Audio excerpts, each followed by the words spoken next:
সব মেয়েদের কাছে রান্নাঘরটা একটা খুব প্রিয় জায়গা। রান্নাঘর মানে সব সকাল থেকে উঠতে হয়, রাত পর্যন্ত ওই রান্নাঘরেই মেয়েদের কেটে যায়। যাই হোক, সকালবেলা উঠে আমি করে ফেলেছিলাম ইডলি আর সম্বর।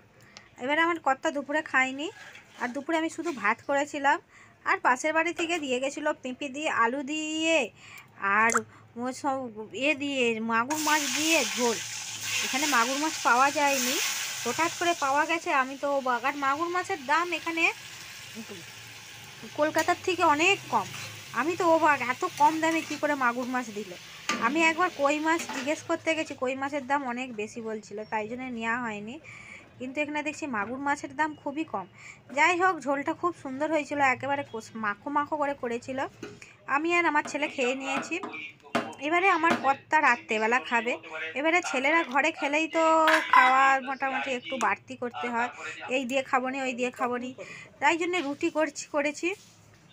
আর বেশ একটু ডিমটার একটু ক্যারি করেছি বেশ কাই করে, আর একটু করে নিয়েছি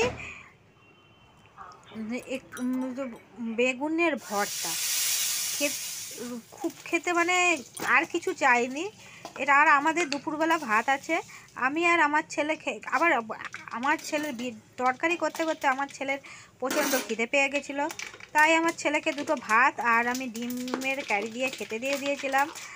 আর এখন বলছে খাবো। এখন আমি একটা রুটি, একটু বেগুন ভর্তা, আর আবার বলছে ডিম দিয়ে দিয়েছিলাম। এখন বলছে মা আমি কি দিয়ে ভাত খাবো, তুমি তোমার হাফ ডিমটা আমাকে দিবে।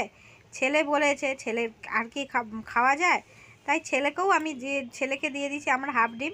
আমি হাফ ডিম আর বেগুন ভর্তা দিয়ে খেয়ে নিয়েছি, আর ছেলে হাফ ডিম বেগুন ভর্তা রুটি, আর আবার আমার কর্তার জন্য তো একটা গোটা ডিম আছেই।